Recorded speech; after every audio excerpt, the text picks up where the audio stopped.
दोस्तों, अक्सर हमारा दिमाग विचारों से भरा रहता है। हम लोगों के बारे में, अपने बारे में, अपने काम के बारे में, परिवार के बारे में वो सब सोचते रहते हैं जो हमारे दिमाग में भरा रहता है।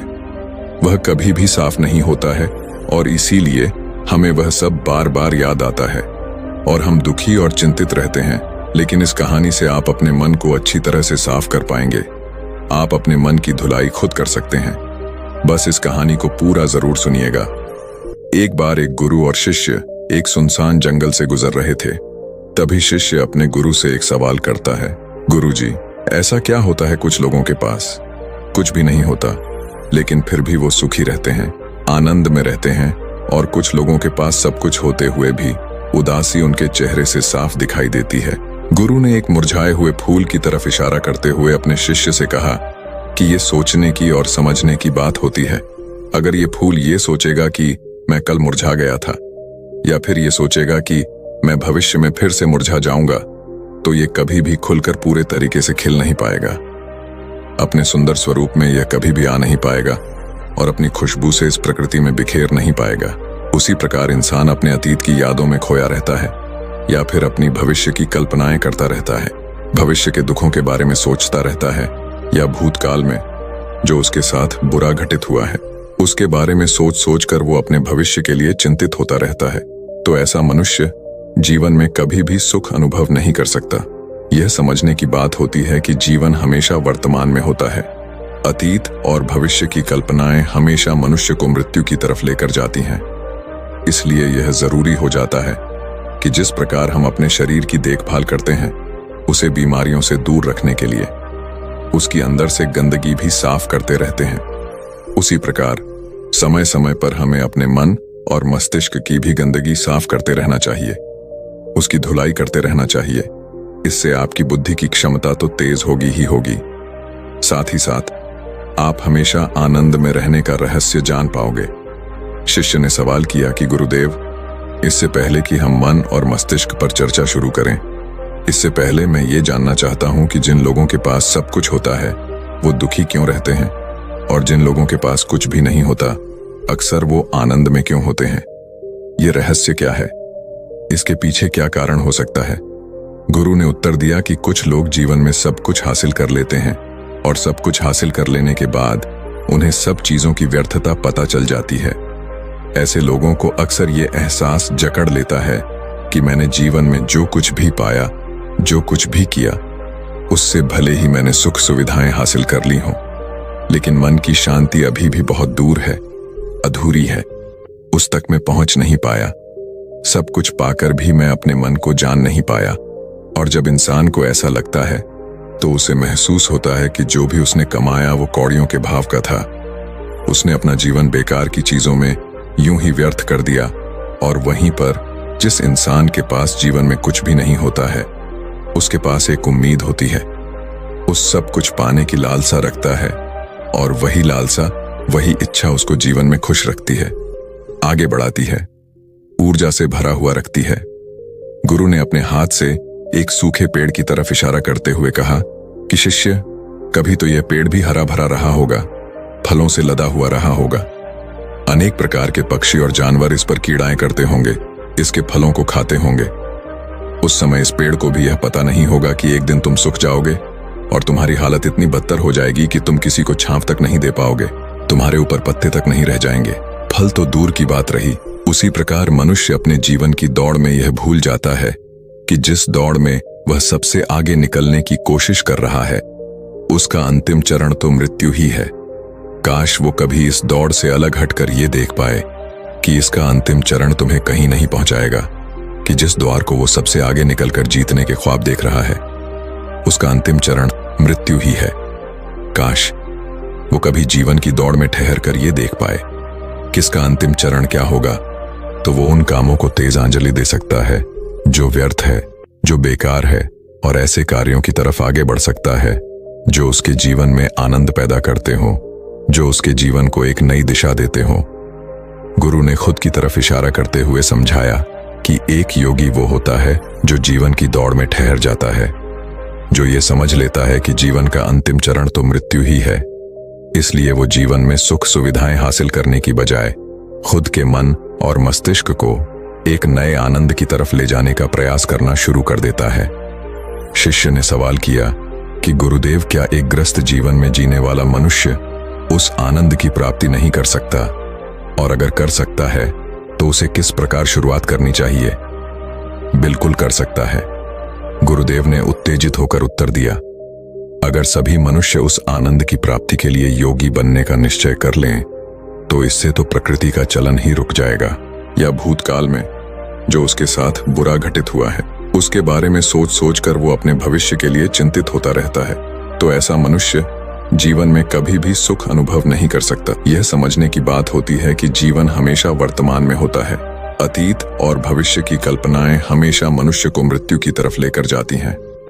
इसलिए यह जरूरी हो जाता है कि जिस प्रकार हम अपने शरीर की देखभाल करते हैं उसे बीमारियों से दूर रखने के लिए उसकी अंदर से गंदगी भी साफ करते रहते हैं, उसी प्रकार समय समय पर हमें अपने मन और मस्तिष्क की भी गंदगी साफ करते रहना चाहिए, उसकी धुलाई करते रहना चाहिए। इससे आपकी बुद्धि की क्षमता तो तेज होगी ही होगी, साथ ही साथ आप हमेशा आनंद में रहने का रहस्य जान पाओगे। शिष्य ने सवाल किया कि गुरुदेव, इससे पहले कि हम मन और मस्तिष्क पर चर्चा शुरू करें, इससे पहले मैं ये जानना चाहता हूं कि जिन लोगों के पास सब कुछ होता है वो दुखी क्यों रहते हैं, और जिन लोगों के पास कुछ भी नहीं होता अक्सर वो आनंद में क्यों होते हैं? ये रहस्य क्या है? इसके पीछे क्या कारण हो सकता है?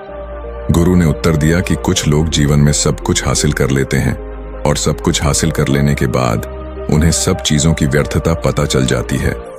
ऐसे लोगों को अक्सर ये एहसास जकड़ लेता है कि मैंने जीवन में जो कुछ भी पाया, जो कुछ भी किया, उससे भले ही मैंने सुख सुविधाएं हासिल कर ली हों, लेकिन मन की शांति अभी भी बहुत दूर है, अधूरी है, उस तक मैं पहुंच नहीं पाया।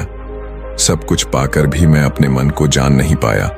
और जब इंसान को ऐसा लगता है तो उसे महसूस होता है कि जो भी उसने कमाया वो कौड़ियों के भाव का था। उसने अपना जीवन बेकार की चीजों में यूं ही व्यर्थ कर दिया। और वहीं पर जिस इंसान के पास जीवन में कुछ भी नहीं होता है उसके पास एक उम्मीद होती है, उस सब कुछ पाने की लालसा रखता है, और वही लालसा, वही इच्छा उसको जीवन में खुश रखती है, आगे बढ़ाती है, ऊर्जा से भरा हुआ रखती है। गुरु ने अपने हाथ से एक सूखे पेड़ की तरफ इशारा करते हुए कहा कि शिष्य, कभी तो यह पेड़ भी हरा भरा रहा होगा, फलों से लदा हुआ रहा होगा। अनेक प्रकार के पक्षी और जानवर इस पर कीड़ाएं करते होंगे, इसके फलों को खाते होंगे। उस समय इस पेड़ को भी यह पता नहीं होगा कि एक दिन तुम सूख जाओगे और तुम्हारी हालत इतनी बदतर हो जाएगी कि तुम किसी को छांव तक नहीं दे पाओगे, तुम्हारे ऊपर पत्ते तक नहीं रह जाएंगे। फल तो दूर की बात रही। उसी प्रकार मनुष्य अपने जीवन की दौड़ में यह भूल जाता है कि जिस दौड़ में वह सबसे आगे निकलने की कोशिश कर रहा है उसका अंतिम चरण तो मृत्यु ही है।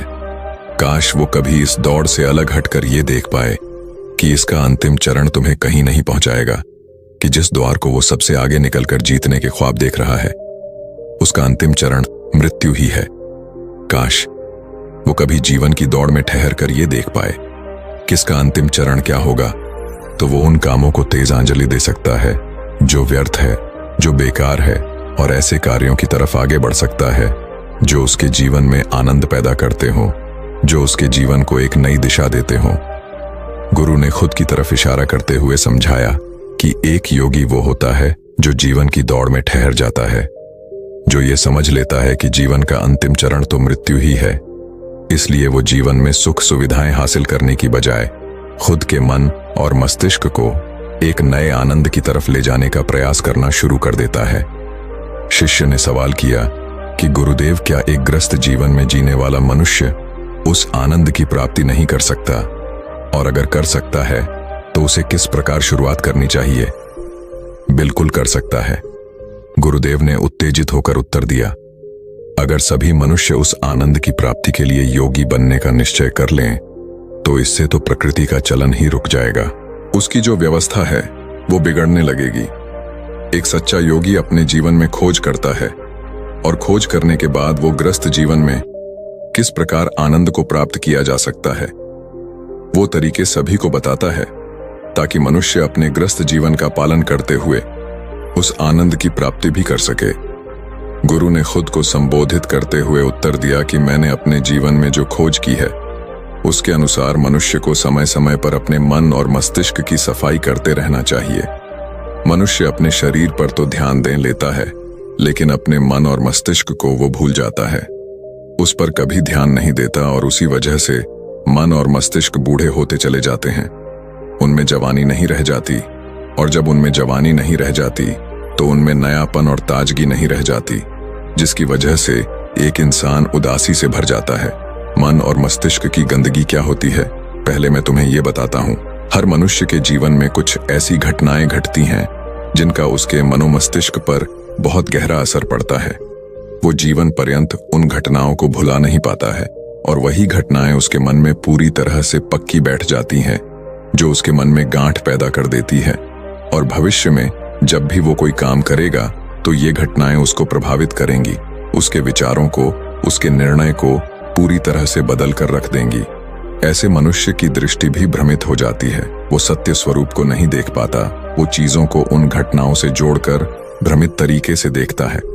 उदाहरण के लिए, अगर किसी बुरी आंखों वाले आदमी ने आपको धोखा दे दिया तो अब जीवन पर्यंत बुरी आंखों वाले आदमी को हमेशा धोखेबाज समझते रहेंगे, उस पर कभी पूर्ण रूप से विश्वास नहीं कर पाएंगे।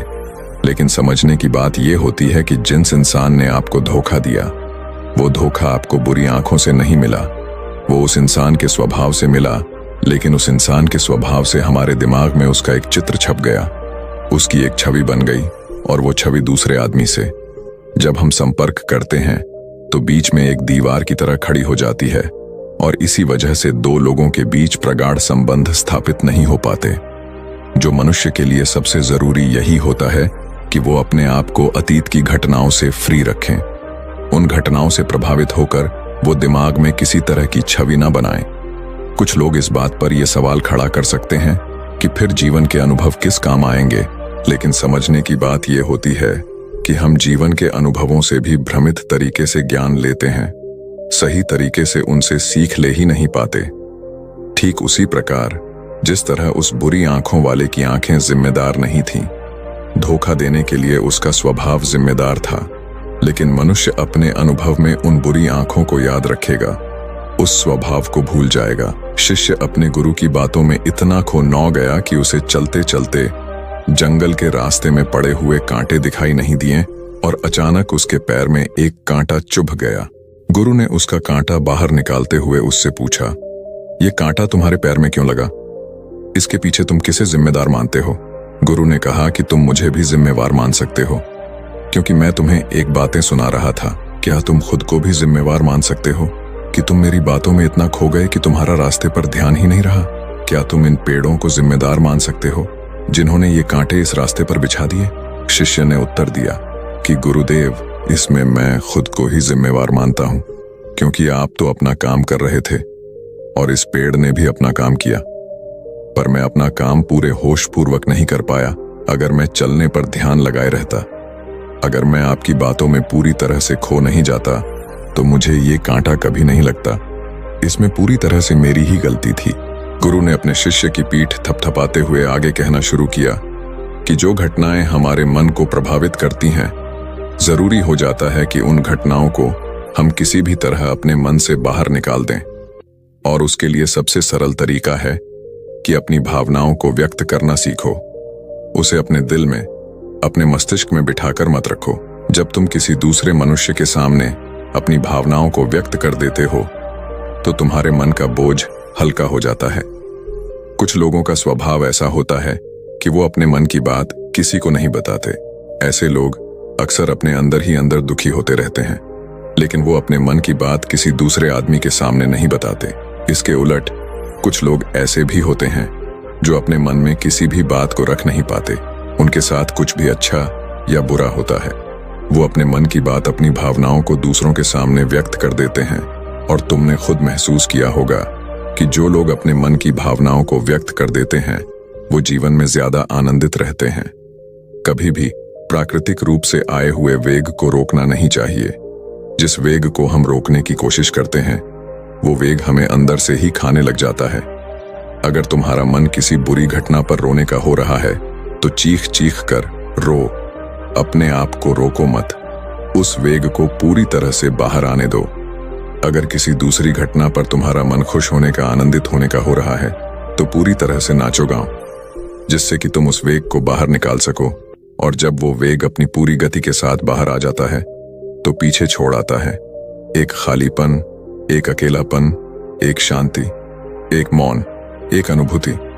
गुरु ने शिष्य को समझाते हुए बताया कि जिस प्रकार तेज रफ्तार से चलता हुआ पानी अपने वेग से आने वाली सभी बाधाओं को तोड़ देता है, उसी प्रकार हमारे अंदर भावनाओं का उठने वाला अगर बाहर नहीं निकाला गया, अगर हमने बांध बनाने की कोशिश की, तो वो उस बांध को तोड़ देगा। और उस बांध को तोड़ने के बाद उसका कचरा हमारे मन के अंदर ही ठहर जाएगा, जो हमारे मन को दूषित कर देगा, उसको गंदगी से भर देगा।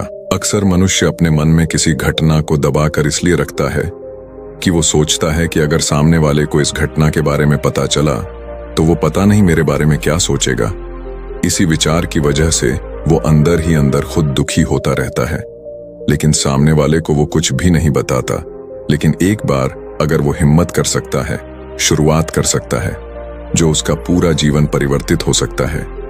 एक बार अगर उसके दिमाग की आदत बन गई तो वो जीवन भर अपनी भावनाओं को दूसरों के सामने व्यक्त करने से हिचकिचाएगा नहीं। और अपने दिमाग की ये आदत हम 21 दिनों में पैदा कर सकते हैं। 21 दिनों तक अगर सही तरीके से हम अभ्यास करें तो हमारा दिमाग पूरी तरह से भावनाओं से मुक्त हो जाएगा। यह 21 दिनों का अभ्यास इस प्रकार है। 21 दिनों तक सबसे पहली बात जो याद रखनी है कि अपने मन में किसी भी बात को दबाकर नहीं रखना है। अगर हम किसी मनुष्य के बारे में अच्छा सोचते हैं तो हम उसे व्यक्त करें, अगर बुरा भी सोचते हैं तो उसे भी व्यक्त करें।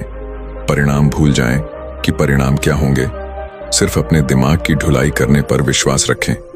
इससे आपके अंदर एक अद्भुत साहस पैदा होगा। जब आप किसी मनुष्य के बारे में वह सब बता पाएंगे जो आप उसके बारे में सोचते हैं, तो आप खुद सोचिए कि आपका खुद के ऊपर विश्वास कितना ज्यादा बढ़ जाएगा। आपके मन के सारे डर खत्म हो जाएंगे। हो सकता है कि इसमें आपको चुनौतियों का सामना करना पड़े, लेकिन जहां पर चुनौती नहीं होती वो कुछ अभ्यास भी नहीं होता। अभ्यास हमेशा चुनौतियों से भरा होना चाहिए। इससे आप सत्य वचन बोलने का अभ्यास भी कर पाएंगे। अक्सर हम दूसरों को प्रभावित करने के लिए वो सब बोलते हैं जो उन्हें अच्छा लगता है, लेकिन वो नहीं बोलते जो हम उनके बारे में सचमुच में सोचते हैं। और यही हमारी सबसे बड़ी भूल हो जाती है। इससे हमारा पूरा अस्तित्व झूठ बनकर रह जाता है। और अपनी भावनाओं को व्यक्त करते समय यह भी जरूर ध्यान रखें कि आपके अंदर जो भावनाएं उस इंसान के प्रति उठ रही हैं, उनके पीछे का मूलभूत कारण क्या है। उदाहरण के लिए, जब एक नौकर अपने मालिक के लिए कोई काम करता है और वो काम अच्छे से नहीं कर पाता है, तो मालिक उसे डांट फटकार देता है, जिससे उसके अंदर उसके प्रति क्रोध की भावना ये उठती है। लेकिन समझने की बात ये होती है कि मालिक तो आपको कहेगा ही, वो तो डांटेगा ही। अगर आप काम अच्छे से नहीं करेंगे, तो अगर आप काम अच्छे से कर रहे हैं और फिर भी आपका मालिक आपके साथ अच्छा व्यवहार नहीं कर रहा है, तो आप खुलकर अपने मालिक को अपनी भावनाएं व्यक्त कर सकते हैं, बिना ये सोचे कि इसका परिणाम क्या होगा। अगर आप इस भावना को उठाएंगे तो आप अपनी नजरों में खुद ही नीचे गिरने लग जाएंगे। आपका आत्मविश्वास बिल्कुल खत्म हो जाएगा। दूसरा अभ्यास जो तुम्हें 21 दिनों तक करना है वो ये है कि जो भी घटनाएं तुम्हारे साथ घटित होती हैं, कम से कम जीवन में एक इंसान ऐसा होना चाहिए जिसके सामने तुम अपने दिल की बात रख सको। चाहे अच्छी बात हो, चाहे बुरी बात हो, वो सब बातें तुम बिना कुछ सोचे विचारे, बिना इस डर से कि वो इंसान तुम्हारे बारे में क्या सोचेगा, तुम उस इंसान को अपनी सारी बातें बता सको और वो इंसान तुम्हारी सारी बातें सुनने के बाद तुम्हारे लिए कोई छवि पैदा ना करें। ऐसे इंसान अपने जीवन में खोजो और उनके सामने अपनी सारी भावनाएं व्यक्त करने की कोशिश करो। इनमें जो कुछ भी घटित होता है, अच्छा लगता है, बुरा लगता है, किसी के प्रति आकर्षण होता है, उसको एक दोस्त की तरह बताने का प्रयास करो। इससे तुम्हें यह पता चल पाएगा कि तुम्हारा मन घटनाओं के प्रति किस प्रकार की भावनाएं पैदा करता है। तुम अपने मन को समझने में सक्षम हो पाओगे। जब तुम किसी दूसरे आदमी को ये सारी बातें बताते हो तो तुम खुद भी अपनी प्रतिक्रिया रोके उस घटना के प्रति तुम्हारा क्या रवैया रहा है, उसके प्रति खुद का आकलन भी कर पाते हो। और तीसरा अभ्यास जो तुम्हारे मन को खाली रखेगा वह है योग निद्रा का अभ्यास। ये चर्चा खत्म होते होते गुरु और शिष्य उस जंगल को पार करके अपने आश्रम में पहुंच चुके थे। तो दोस्तों, उम्मीद करता हूं आपको इस कहानी से एक अच्छी सीख मिली होगी। यह कहानी आपको कैसी लगी हमें कमेंट बॉक्स में कमेंट करके जरूर बताएं, और साथ ही इस कहानी को अपने दोस्तों के साथ जरूर शेयर करें ताकि उन्हें भी इस कहानी से कुछ सीखने को मिल सके। धन्यवाद।